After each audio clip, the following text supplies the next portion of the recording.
Kung bibigyan ka ng pagkakataon na pumili sa pagitan ng pag-ibig at tungkulin, alin ang pipiliin mo? Ito ang kwento ni Dimitri, isang engkanto na nagpunta sa mundo ng mga tao. Sa kaharian ng mga engkanto, tahimik ngunit puno ng sigalot ang bawat sulok.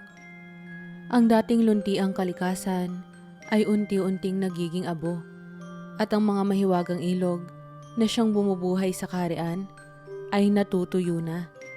Lahat ng engkanto ay nagtipon sa harap ng trono ng kanilang reyna, si Reyna Ailindra. Sa gitna ng kanilang pag-aalala, inilantad ng reyna ang isang sinaunang propesiya. Tanging ang dalisay na puso ng tao ang makakawala sa sumpang unti-unting sumisira sa kanilang mundo.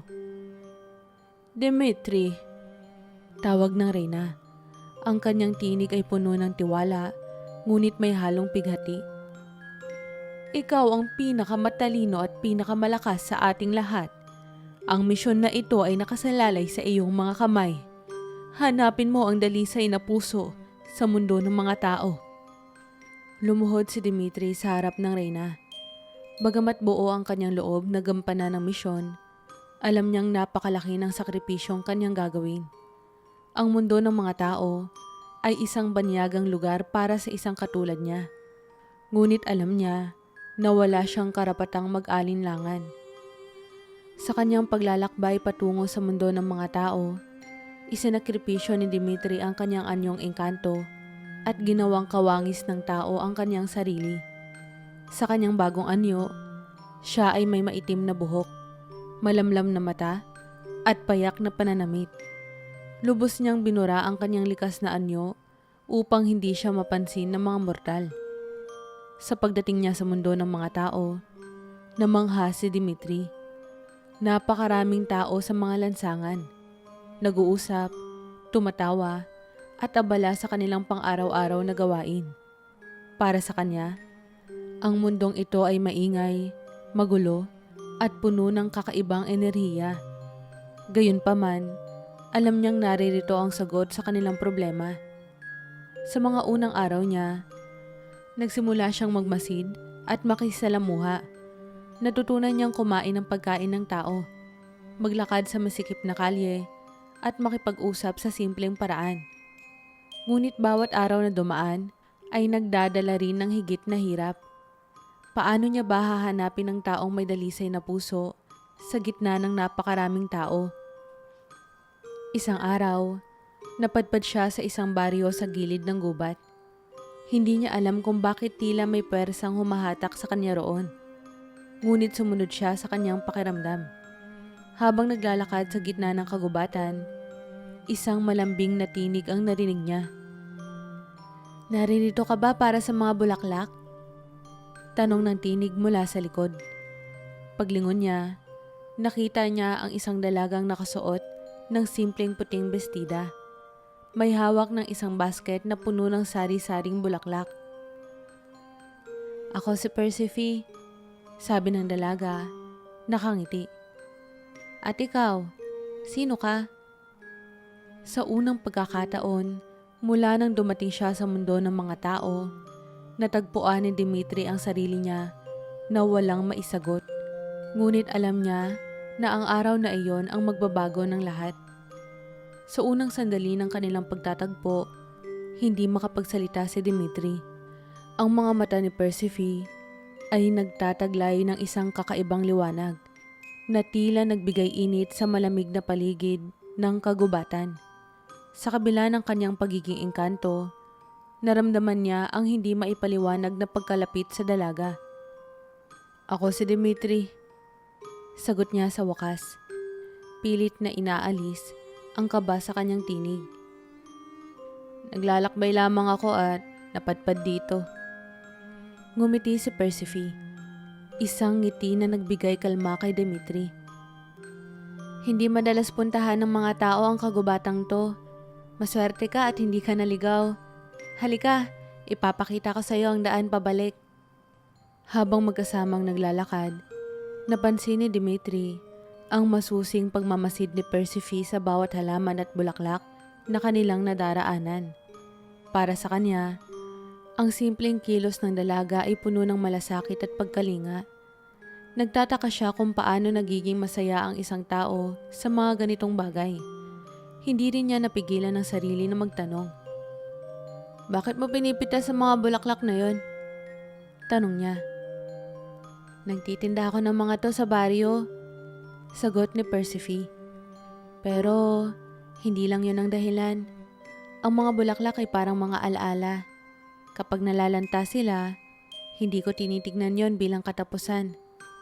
Iniisip ko na ang kanilang halimuyak at ganda ay nagiging bahagi ng ating buhay, kahit sandali lang." Natigilan si Dimitri sa sagot ng dalaga. Napakaibang pananaw nito sa mundo at hindi niya maiwasang humanga. Sa mga sumunod na araw, sinikap ni Dimitri na makasama si Persephone ng mas madalas. Madalas siyang bumisita sa baryo at kunwari ay bibili ng bulaklak mula sa kanya. Unti-unti, nagkaroon sila ng mas malalim na pagkakaibigan. Habang nagkukwentuhan sila sa ilalim ng mga puno o sa gilid ng ilog, natutunan ni Dimitri ang maraming bagay tungkol sa mga tao. Ang kanilang kasiyahan, kalungkutan, at mga pangarap. Ngunit higit sa lahat, natutunan niyang si Persephone ay hindi lamang dalisay ang puso, kundi may lakas ng loob na hindi niya nakita sa kahit sinong nilalang. Isang araw, habang magkasama silang naglalakad sa kagubatan, napansin ni Persephone ang tila malalim na iniisip ni Dimitri. "Parang ang lalim lagi ng iniisip mo ah. May problema ka ba?" Umiling si Dimitri at ngumiti. "Wala akong problema," sagot niya, bagamat ang totoo ay naguguluhan siya. Alam niya na ang dalisay na puso ni Persephone ang hinahanap niya. Ngunit paano niya magagawang kunin yun mula sa isang taong nagbibigay sa kanya ng kasiyahan at liwanag na hindi niya pa naramdaman kahit kailan? Sa kabila ng kasiyahang dala ng pagkakaibigan nila, may isang bahagi ng puso ni Dimitri na unti-unting nabibigatan. Alam niyang hindi magtatagal, kakailanganin niyang gumawa ng desisyon. Isang desisyon na maaaring magpabago ng kanilang mga buhay magpakailanman. Lumipas ang mga araw na tila isang panaginip para kay Dimitri. Ang mundong minsan ay tila banyaga sa kanya ay unti-unting nagiging tahanan. Sa bawat oras na kasama niya si Persephone, nararamdaman niyang nabubuo ang bahagi ng kanyang sarili na hindi niya alam na nawawala. Ngunit kasabay nito, lalong bumibigat ang kanyang konsensya. Hindi niya maaaring ipagpatuloy ang pagkukunwari. Kailangan niyang ipagtapat ang totoo. Isang gabi, inanyayahan ni Dimitri si Persephone na magpunta sa isang tagong bahagi ng kagubatan. Malapit sa isang lumang punong kahoy na tila buhay at nagmamasid. Doon, sa ilalim ng liwanag ng buwan, tumingin siya sa dalaga at pinilit na ipunin ang lakas ng loob upang sabihin ang kanyang sikreto. "Persephone," simula niya, ang boses niya ay mabigat ngunit puno ng determinasyon. "May bagay akong kailangang sabihin sa iyo. Ngunit bago ko ito sabihin, nais kong malaman mo na wala nang ibang mas mahalaga sa akin ngayon, kundi ikaw." Nagtaka si Persephone, ngunit hinayaan niyang magsalita si Dimitri. "Hindi ako isang ordinaryong tao," patuloy niya. Sa harap ng mga mata ni Persephone, nagbago ang anyo ni Dimitri. Ang kanyang itim na buhok ay nagmistulang pilak na kuminang sa liwanag ng buwan, at ang kanyang mga mata ay naglaho ang pagkatao bilang mortal. Ang kanyang tunay na anyo bilang engkanto ay nagpakita. Makisig, mahiwaga, at hindi maitatangging makapangyarihan. Halos hindi makapagsalita si Persephone habang pinagmamasdan ng pagbabagong anyo ni Dimitri. Ngunit hindi siya natakot. Sa halip, mas naramdaman niyang may malalim na bagay na kailangang maipaliwanag. "Engkanto ako," Nagmula ako sa isang kahariang nagbabanta ng maglaho. Ang dahilan ng aking pagpunta rito ay ang propesiyang nagsasabi na ang tanging dalisay na puso ng tao ang makakapagligtas sa aming mundo. Persephone, ang propesiyang yon, ikaw ang tinutukoy. Hindi makapaniwala si Persephone. Ako? Bakit ako? Paano mo nalaman?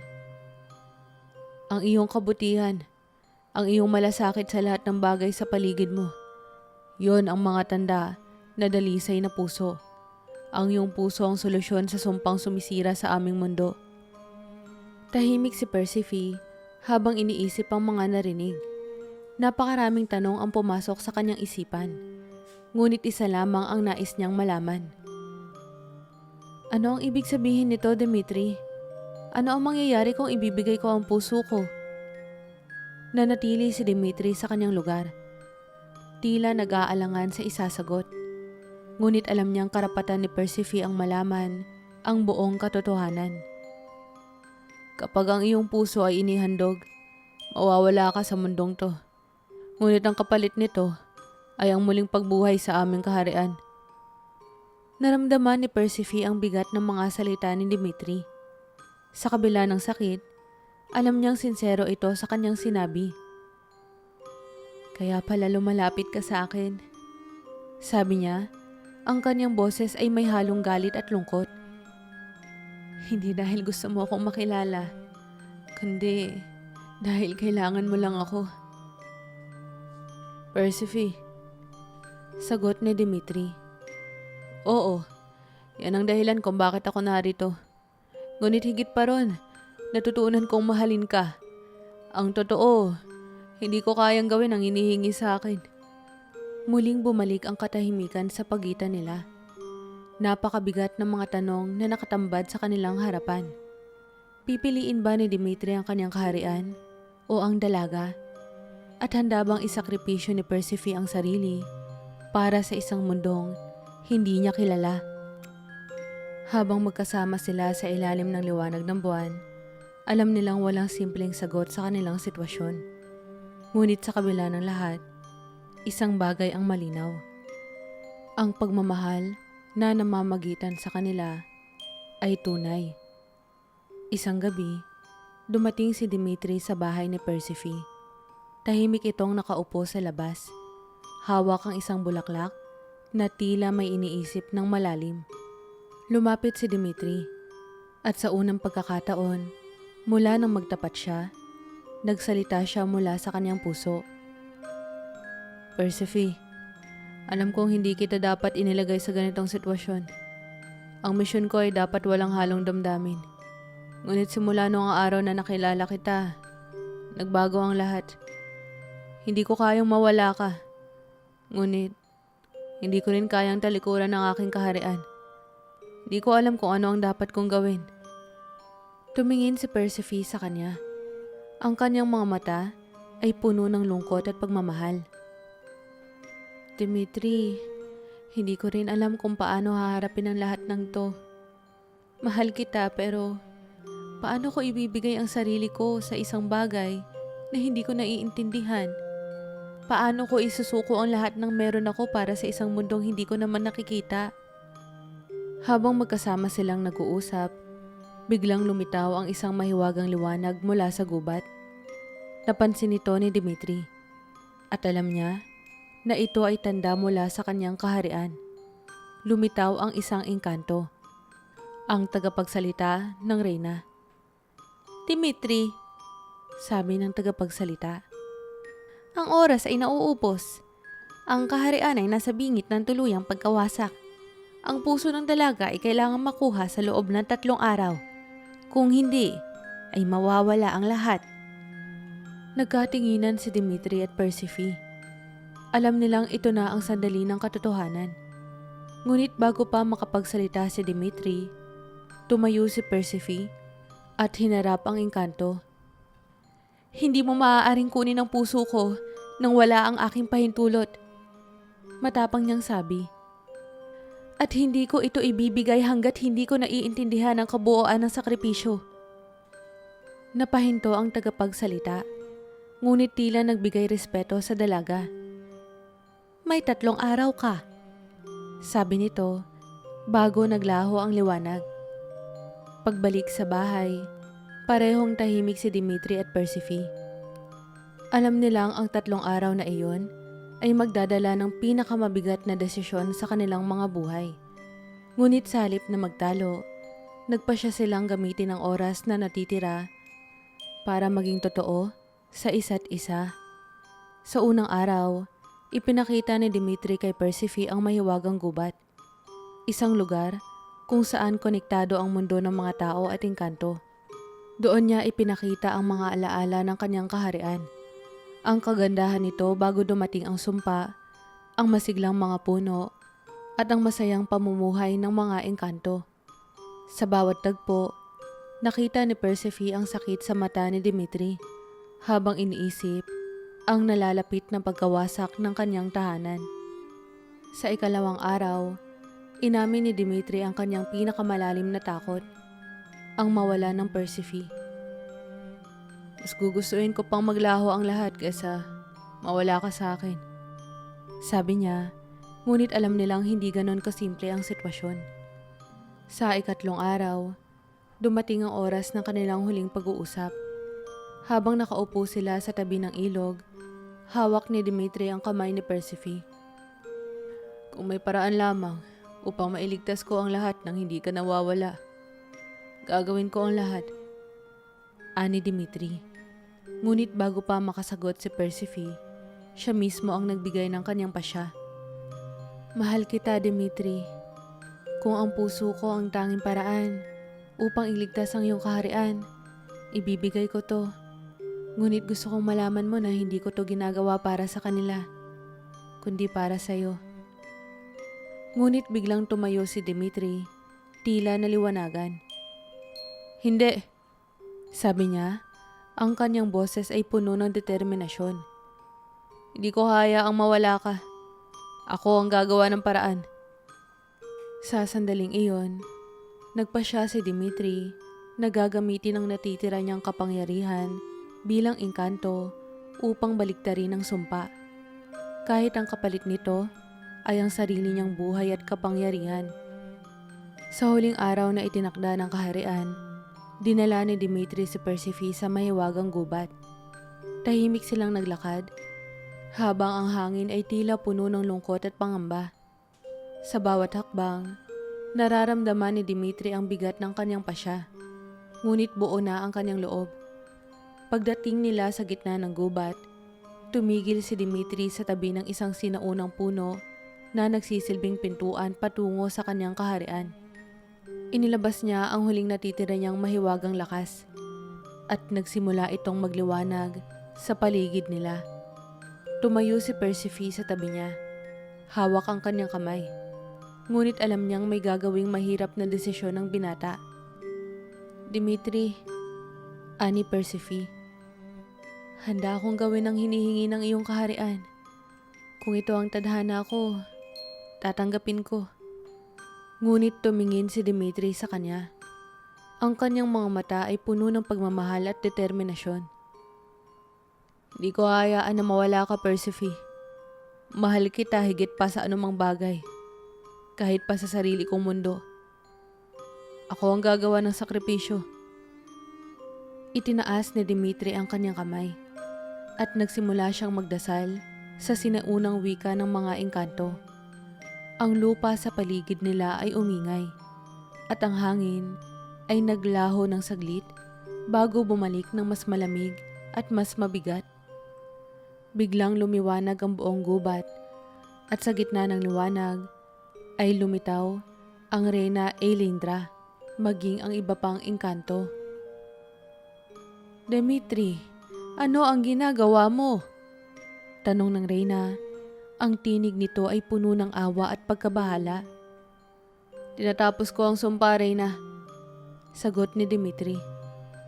"Hindi ko maaaring kunin ang puso ni Persephone. Sa halip, iniaalay ko ang aking sarili." Sa pamamagitan ng kanyang kapangyarihan, ipinasa ni Dimitri ang lahat ng kanyang enerhiya at buhay bilang engkanto sa mahiwagang puno. Ang kanyang katawan ay unti-unting lumiwanag at ang kanyang dating anyong engkanto ay tuluyang naglaho. Ang sumpa sa kanyang kaharian ay nabaliktad. Ang mga ilog ay muling bumaha. Ang mga puno ay muling naging luntian at ang kanilang mundo ay muling nabuhay. Ngunit habang bumalik ang sigla sa kaharian ng mga engkanto, bumagsak sa lupa si Dimitri. Mahihinuha sa kanya ang tila pagbabago ng kanyang anyo. Isa na lamang siyang ordinaryong tao. Lumapit si Persephone sa kanya at niyakap siya ng mahigpit. "Dimitri, bakit mo ginawa to?" Umiiyak niyang sabi. "Hindi ko kayang mawala ka, Persephone." Mahina niyang sagot. "Mas pipiliin kong makasama ka kahit sa mundong ito na may hangganan, kaysa bumalik sa isang kaharian na walang ikaw." Tahimik na nagmasid si Reyna Elindra at iba pang engkanto. Bagamat nawalan sila ng isang makapangyarihang engkanto na panumbalik ang kanilang mundo dahil sa dalisay na pagmamahal ni Dimitri para kay Persephone. Bilang pasasalamat, binigyan nila si Dimitri ng isang basbas, isang pangako na ang kanilang pagmamahalan ay hindi mawawala kahit pa wala na siyang kapangyarihan. Habang bumalik ang katahimikan sa gubat, lumisan ang mga engkanto at naiwan sina Dimitri at Persephone, magkahawak kamay. Bagamat wala na ang dating kapangyarihan ni Dimitri, alam nilang ang kanilang pagmamahalan ay mas makapangyarihan kesa sa anumang mahika. Mula sa araw na iyon, nagpasya silang magsimula ng panibagong buhay bilang mga ordinaryong tao. Ngunit may dalang mga alaala na higit pa sa karaniwan. Matapos ang sakripisyong ginawa ni Dimitri, bumalik sila na Persephone sa baryo. Sa kabila ng pagkawala ng kanyang kapangyarihan bilang engkanto, nanatili si Dimitri na matatag at puno ng sigla, tulad ng dati niyang kaharian. Ang dating mahiwagang gubat ay nanatili bilang isang lugar ng alaala, isang tahimik na saksi sa kanilang kwento. Bilang ordinaryong tao, nagsimula si Dimitri ng isang payak ngunit masayang buhay kasama si Persephone. Tinulungan niya ang dalaga sa pagtitinda ng mga bulaklak at unti-unti nilang pinalago ang negosyo. Sa bawat araw na lumipas, natutunan ni Dimitri ang kahalagahan ng simpleng kasiyahan. Ang amoy ng bulaklak, ang init ng araw, at ang pagtawa ng mga bata sa baryo. Lumipas ang mga taon at ikinasal si Dimitri at Persephone sa isang maliit ngunit makabuluhang seremonya. Pinuno ng mga bulaklak ang paligid at ang mga kaibigan nila sa baryo ay nagtipon upang masaksihan ang kanilang pagsasama. Habang naglalakad si Persephone papunta kay Dimitri, naramdaman nila na kahit wala na ang mahika, ang pagmamahal nila sa isa't isa ay higit pa sa anumang kapangyarihan. Nagkaroon sila ng mga anak at habang lumalaki ang kanilang pamilya, lagi nilang ikinukwento ang kanilang kwento. Ang engkantong nagmahal sa isang dalaga at ang sakripisyong nagbigay daan para sa kanilang pagmamahalan. Bagamat may ilang bahagi ng kwento na tila hindi kapani-paniwala para sa iba, ang mga bata at maging ang kanilang mga apo ay naniniwala sa mahika ng kanilang pag-ibig. Sa kanilang pagtanda, madalas na magkasama sina Dimitri at Persephone sa tabi ng kanilang hardin. Pinagmamasdan ang paglubog ng araw. Sa huling bahagi ng kanilang buhay, magkahawak kamay silang humarap sa katotohanan ng pagiging tao, ang hangganan ng buhay. Ngunit bago tuluyang pumikit ang kanilang mga mata, ngumiti si Dimitri kay Persephone. "Kung may susunod pang buhay," sabi niya, "pipiliin pa rin kitang mahalin kahit saan man tayo dalhin ng tadhana." At sa huling pagkakataon, magkasabay nilang minasdan ang pag-iisang kulay ng kalangitan at ng lupa. Kahit wala na ang mahika, ang kwento nila ay nanatili sa puso ng bawat isa. at ang kanilang pagmamahalan ay naging alamat na ikinukwento mula henerasyon hanggang henerasyon. Sa dulo ng lahat, ang engkantong nagmahal ng isang tao ay natutunan ang tunay na kahulugan ng mahika, ang walang hanggang pagmamahal.